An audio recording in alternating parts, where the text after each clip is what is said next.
Hello, everyone. Thank you so much for that introduction. As Sierra said, my name is Morgan Demboski, and I'm a threat intelligence analyst at Sophos Cybersecurity, specifically as part of their managed detection and response department.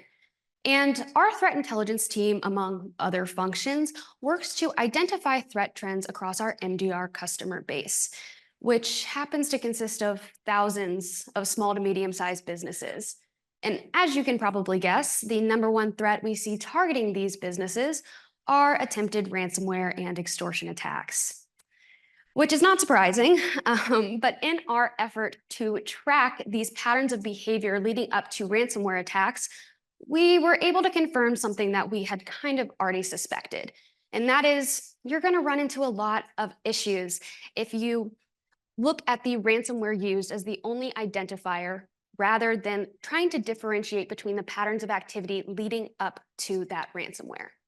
See, with ransomware as a service playing such a massive role in the landscape these days, it's now the case where we have multiple different actors all deploying the same ransomware. And what's more than that is we have the same actor deploying multiple different ransomwares. So it become kind of complex. So that's what we're going to be talking about today. How we can begin to identify specific patterns of behavior to help us connect the dots between different ransomware attacks. Ideally, with the goal of better detecting and identifying those behaviors in future attacks before ransomware can be deployed. So let's go ahead and dive right in. There's probably multiple people in this room who are very familiar with what ransomware as a service is and how it works, but I always think it's good to start off with the basics, right? So, ooh, there we go. Getting into it. All right, ransomware as a service. It's a cyber criminal business model where threat actors provide ransomware tooling and infrastructure to other actors who are known as affiliates who want to conduct ransomware attacks for profit. And this differs from what we conceptualize as the traditional ransomware model, where it's typically the same actor developing the ransomware is actually deploying it in victim environments. But under ransomware as a service, there's multiple parties that contribute. And there's a great graphic from Microsoft here showing how those parties kind of work together. So we have the initial access brokers. These are the ones that specialize in providing compromised network access, which can come in many different forms, right? Compromised credentials, loaders, exploits. And not all affiliates use initial access brokers, but with them being so widely available these days, you do find it being the case more often than not. And then we have the developers slash operators. And as you can probably guess, these are the ones responsible for creating and maintaining the ransomware tooling. And they tend to maintain a centralized data leak site where affiliates can upload the data that they've stolen from victims. And then we have the affiliates. And these are the ones that focus on, they actually subscribe to the ransomware service, gain access to the tooling, and work on distributing it in victim environments. And within the ransomware as a service ecosystem, you'll see a couple different revenue models used, all of which have their upsides and downsides. But a general disclaimer I want to make before we get started is that the ransomware as a service and the cyber criminal ecosystem as a whole is very complex. It's large, there's a lot of moving parts, and as much as I want to cover all of the intricacies of the ecosystem today, we do not have hours and hours of time.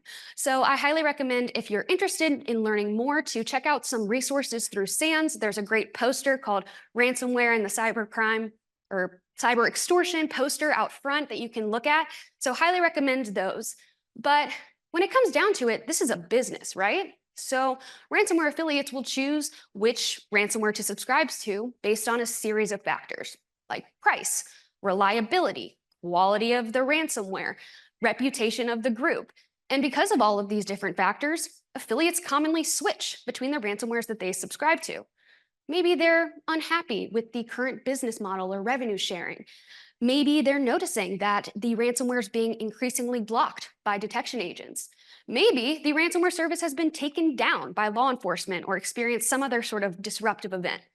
For that reason, affiliates commonly switch up which ransomware they like to subscribe to, which gives us a scenario that looks something like this.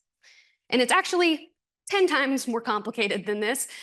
Multiply this by a couple dozen, start adding in the connections to initial access brokers and the other roles like negotiator and negotiator and data manager, and then maybe we can begin to get an idea of what this landscape looks like. But for the purpose of this presentation, I wanted to simplify it as much as possible into this completely theoretical graphic. So here we have 5 affiliates who have all subscribed to Lockbit 3.0 ransomware. Affiliate 1, they started out with subscribing to Lockbit. They've been using Lockbit for a while and they're pretty content, so they don't really plan on switching anytime soon. Affiliates 2 and 3, however, they actually started off with subscribing to Hive ransomware and were using Hive for quite a while until Hive was dismantled by law enforcement in January of 2023, which forced them to have to pivot to a different service, so they subscribed to Lockbit. And around that same time, affiliates 4 and 5 came on the scene and also subscribed to Lockbit for the first time. But the story does not end there, because a few months later, affiliates 2, 4, and 5 found themselves to be a little discontent with the operations at Lockbit. They weren't getting the profit that they wanted for whatever reason, so they decided to switch. Affiliates 2 and 4 wanted to switch to another well-known ransomware that generates a lot of buzz, or at least used to. So they switched over to Black Cat/AlphaV ransomware. Affiliate 5, on the other hand, wanted to switch to a newer ransomware that could slide under the radar a little bit more, so they subscribed to Reciter ransomware. So there's a lot going on behind the scenes here, right? And it can become very confusing from an intelligence and a defender perspective to track the activity of these affiliates, which is where the idea of clustering comes in. So a threat activity cluster is a group of related threat activity exhibiting a specific pattern of behavior that can serve as a basis for tracking. And clustering, it can be approached in a lot of different ways. I think when people think of clustering, maybe the first thing that'll pop into your mind is the diamond model of intrusion analysis, which is a great framework for deep diving into the different elements of a given attack, and it can be a great tool for clustering, which is why I wanted to mention it. But we're not really going to be talking about clustering under the scope of the diamond model today. There are definitely going to be elements that overlap, but we're really going to zoom in on the tactical and the operational details. So primarily what you see in these first 3 bullets here: the indicators and observables, the patterns in tradecraft, the core TTPs. But that is not to say that the strategic elements do not play an important role as well. They definitely are important, especially in terms of long-term analysis. But in these beginning stages of trying to build out a cluster's characteristics, we often don't know the full scope of victimology or capability, which is why we're really going to zoom in on the actions, the tools, and the infrastructure.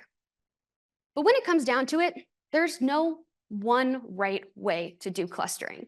But defining an activity cluster at any stage is an often complex and very ambiguous process that requires a lot of time, a lot of effort, and a lot of coordination, which is why a lot of firms have come up with their own standardized processes for clustering and attribution.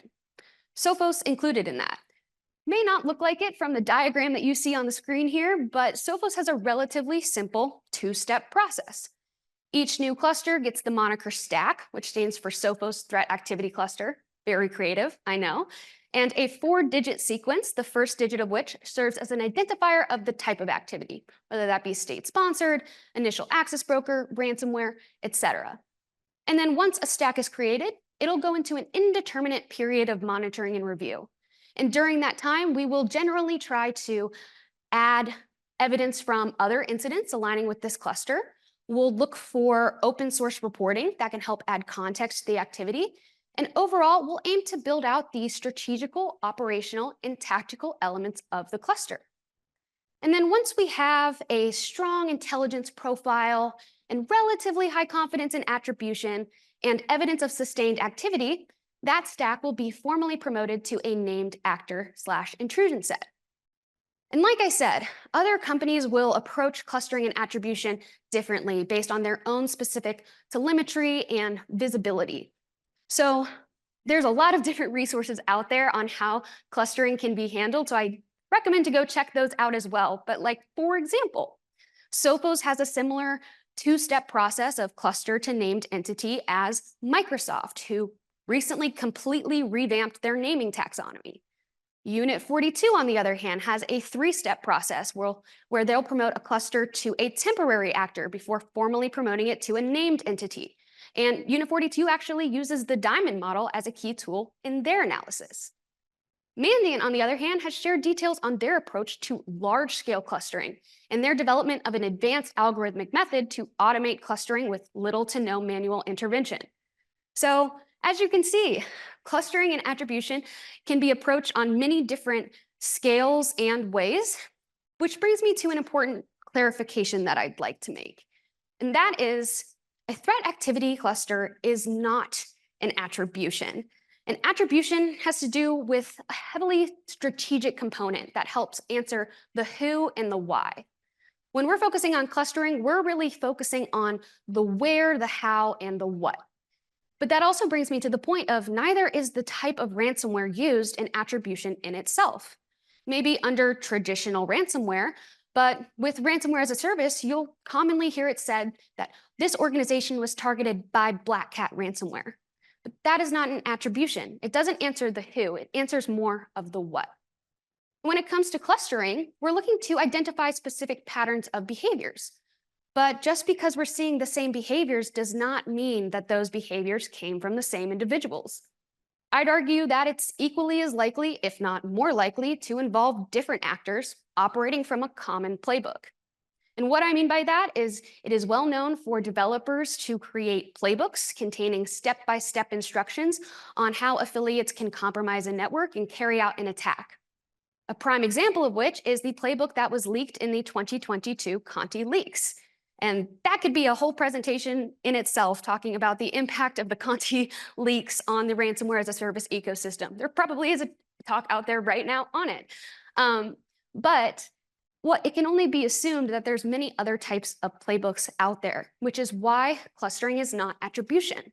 It could involve different actors, but that doesn't really matter because we're not focusing on the who. Our goal is to identify repeated patterns leading to ransomware activity so that we can better identify and detect those patterns in future attacks before ransomware can be deployed, right? But when it comes to those specific patterns, it is not an exact science. I really wish it was, but it's not. It can be as easy as tracking the use of a custom malware that's not likely to be used by multiple groups.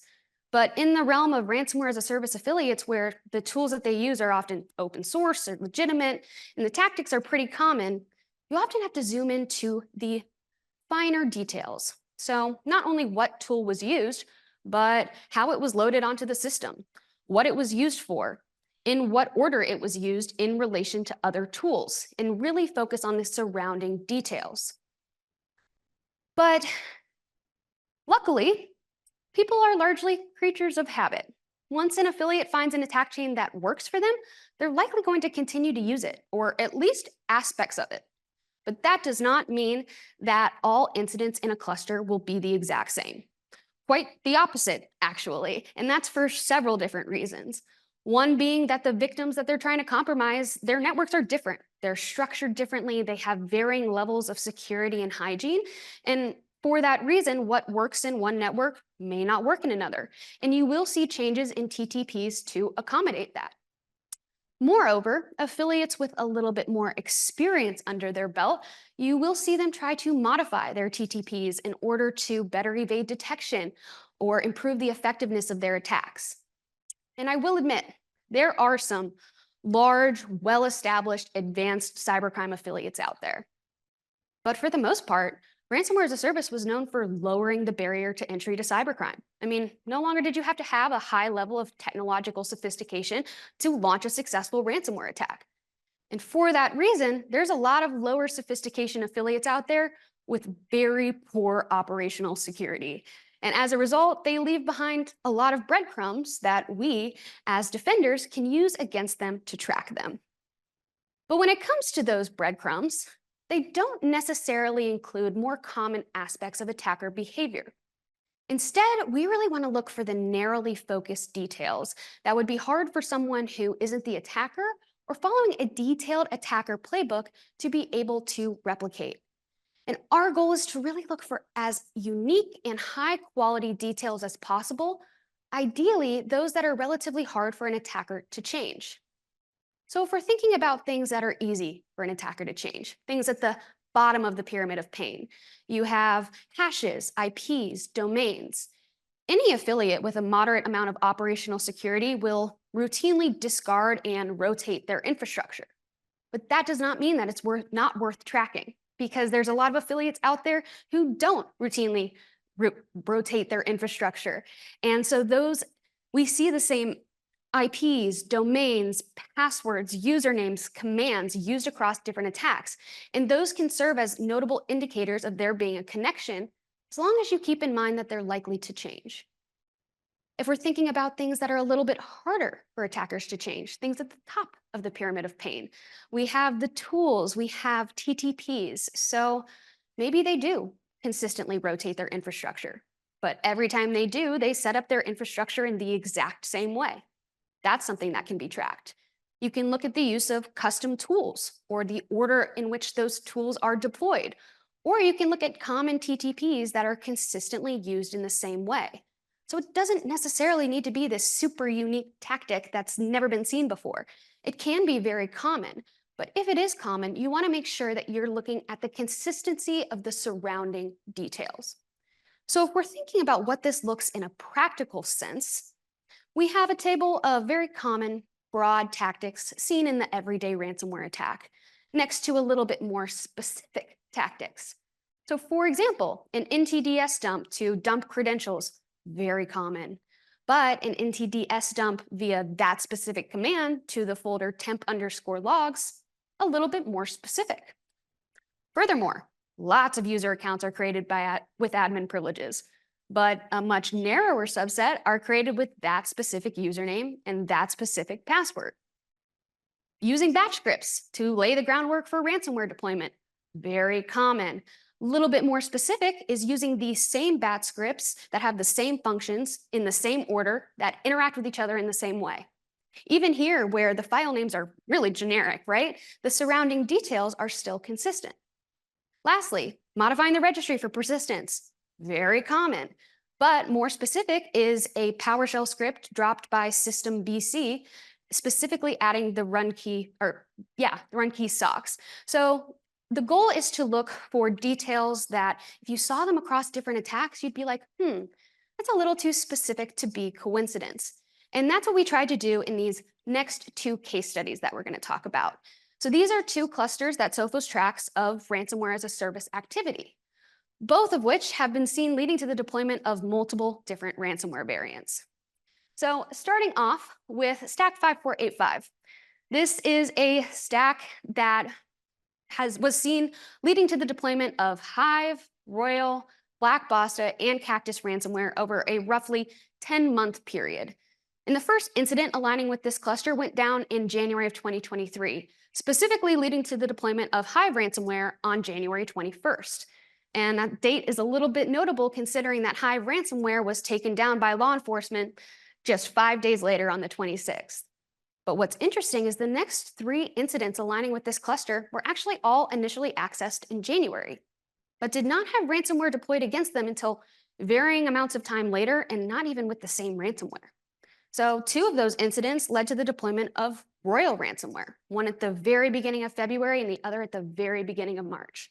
Smack dab in between those, we saw the same pattern of behavior leading to the deployment of Black Basta. Okay. And then there was a several-month period where we saw no incidents aligning with this cluster of behaviors up until August, when we saw that pattern of behaviors leading to the deployment of Cactus ransomware. So overall, we're seeing a lot of variation in time and families that are used, but we saw the same patterns of behavior.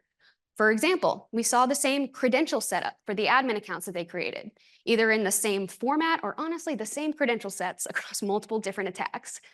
They used the same method to create scheduled tasks with the same name, the same theme of names. They used identical batch scripts to lay the groundwork for ransomware deployment with the same functions and interacting with each other in the same way.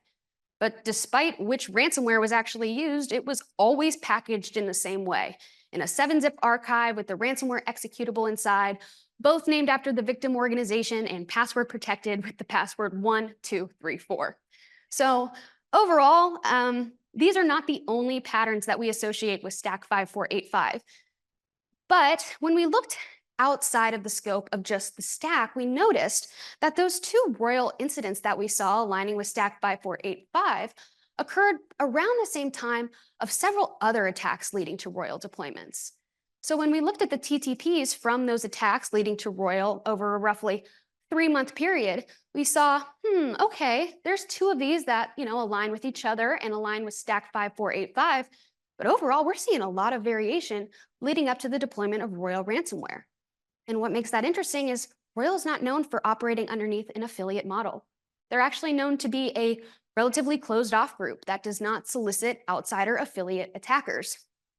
So the fact that we're seeing these different attack chains lead to a notoriously closed off ransomware, you can interpret that however you like. I'm not trying to make any hard determinations today. More evidence is needed. All of the disclaimers. But one could assess that Royal may be soliciting affiliates through a more covert channel of communication rather than publicly on cybercrime forums like a lot of other groups. So that's something that's cool about clustering as well, is it can not only give you insight into the operations of the affiliates, but it can give you insight into the operations of the developers as well. And that is similarly what we saw with this next stack here, Stack 5279. Now, this cluster of behavior was seen leading to the deployment of Vice Society ransomware over a several-month period from November 2022 up until May of 2023, before we saw the cluster pivoting to deploy Reciter ransomware in attacks just less than a month later in June 2023. But despite this shift in ransomware used, guess what? Same consistent patterns of behavior. One of them being initial access was the exact same across all of the attacks. And I know what you're going to say. Initial access through compromised VPN accounts without MFA enabled. Yes, it's a common tactic. It's not very specific, but the consistency is important here. Whether they, got those credentials from initial access brokers, the fact that it was consistently seen through all of the attacks has made it a notable indicator of behavior that, if seen in association with all of these other patterns, can be highly indicative of Stack 5279. So if we saw an attack where initial access was gained through a compromised VPN account, we're not immediately going to be like, that's Stack 5279. But if we saw all of these other patterns of behavior and then we were able to confirm that initial access was through a compromised VPN account, that just lends even higher confidence to our assessment that the incident might be connected to this cluster. Another notable thing about Stack 5279 is their main backdoor that they used for command and control actually changed between the Vice Society and Reciter cases. So in the cases leading up to the deployment of Vice Society, they were seen using the port starter backdoor and establishing persistence for the port starter backdoor through creating scheduled tasks to run the port starter DLLs under those names. But in one of those cases where they were seen deploying Vice Society and port starter backdoor, they were also seen deploying another tool called System BC. But when deployment switched to Reciter ransomware, we no longer saw the use of any port starter and only saw the use of System BC. So that indicates a change in core tooling. But despite that change, we still saw the same surrounding details lending evidence for us to make a connection despite the change in ransomware and tool used. But when we looked outside of the Sophos customer base to see, okay, what is Reciter and Vice Society doing across the landscape, we noticed a kind of interesting trend. And that is when we were analyzing the data leak site posts from Reciter and Vice Society over the past 2 years, basically, we saw, okay, Vice Society is posting a varying frequency of victims on their site from January 2022 all the way up to mid-2023. And then we see a very small window of overlap in June of 2023 before Vice Society goes silent and Reciter begins posting. So this correlation in timing and the overlap in tactics has led to some speculation of the associations between Reciter and Vice Society, and at the very least has led to the assessment that Vice Society operators are now using Reciter ransomware. But you can interpret that however you like. I'm not here to make any determinations, all of the disclaimers, but one could assess that Vice Society was getting a lot of heat from law enforcement and researchers for their propensity to target vulnerable populations like education and healthcare. So it's possible that we had a rebranding of sorts, for lack of a better word, from Vice Society to Recita, and Stack 5279 reflects that shift. But Sophos was not the only one that noted that shift. Checkpoint, Prodaft, and a number of other firms also reported on that overlap, which leads me to the point of how important a role industry reporting plays in our clustering and investigation efforts. A lot of our stacks, not a lot, some of our stacks overlap with reporting on known actors. So when it comes to external reporting, however, it's really important to keep in mind that you likely do not know all of the given information around a cluster or actor. And so keeping that in mind, it's important to make note of what you don't know.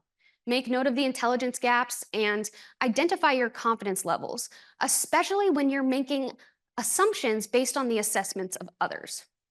So for example, we were able to identify direct overlap between Stack 5485, the first case study we talked about, and Microsoft's Storm 0216.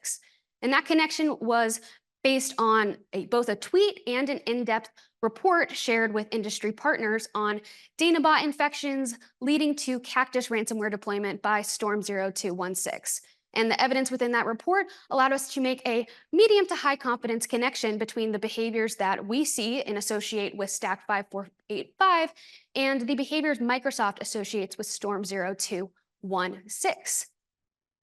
As part of that, Microsoft noted aliases for Storm 0216 as Twisted Spider and UNC2198, which allowed us to make a secondary relation between our stack and those two groups, albeit with a lower confidence level.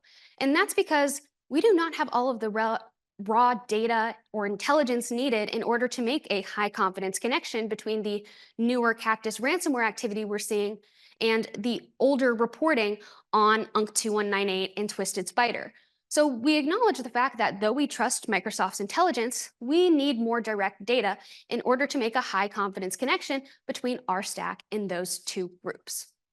So as you can see, analyzing external reporting and identifying overlap needs to be approached with a certain level of caution. But as we wrap things up, though it sounds like clustering and building the foundation for attribution can be a complex and finicky task, which it definitely is, it still has a lot of practical benefit. And that's because knowledge of specific threat actor behaviors is critical in helping response and detection teams identify observed behaviors and block those behaviors before the impact stage. And I know we have been talking about clustering primarily in the scope of across different incidents, right?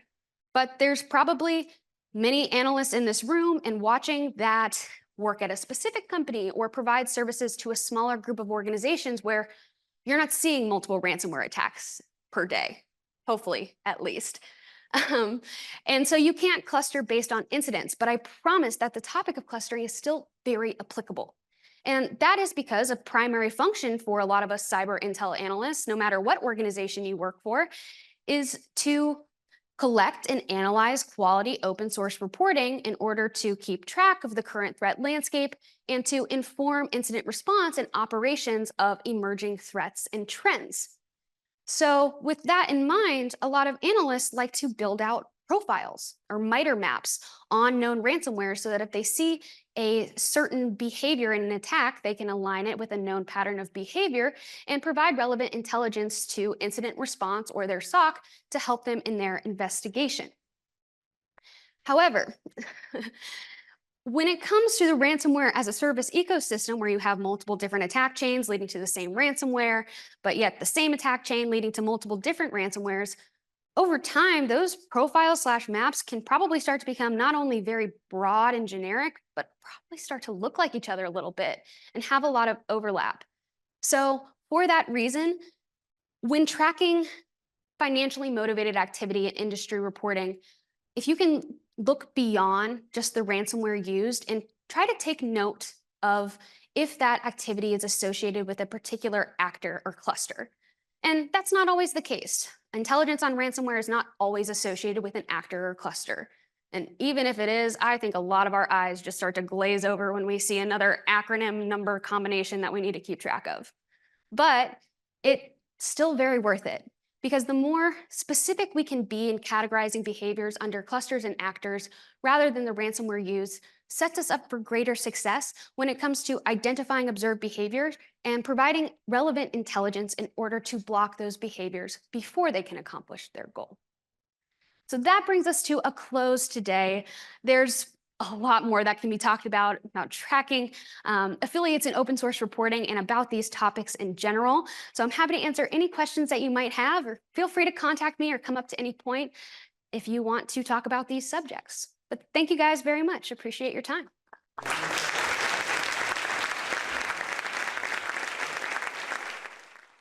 That was a great talk. And for those that are new to Intel, Morgan was doing a really good job throughout her talk with estimative language and qualifying assessments and things like that. So there's a lot of good pro tips in her talk. Like, as someone that does public speaking, I thought it was really good the way that you did that. There are a number of questions, and then we'll get to lunch. But one observation someone put, anybody that watches Always Sunny, with the Charlie Day and the map there, you're familiar with that one, right? Oh yeah, of course, of course. So let's see. Joe had a question, although I don't see it here, but Joe's question was, is there any point in doing clustering or well, I don't want to misrepresent your, with all the affiliates out there, like how far should you go on the ransomware scene with it, given some of the challenges that you alluded at the top of your talk?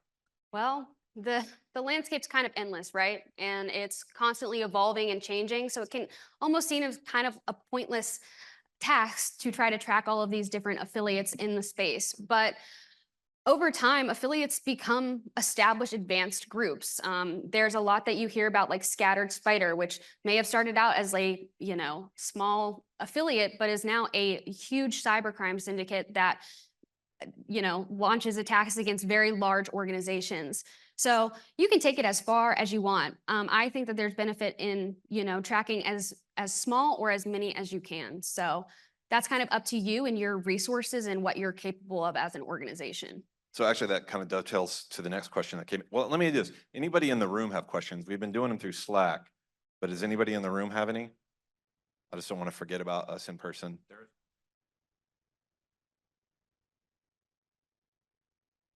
I'll go you next, Lincoln.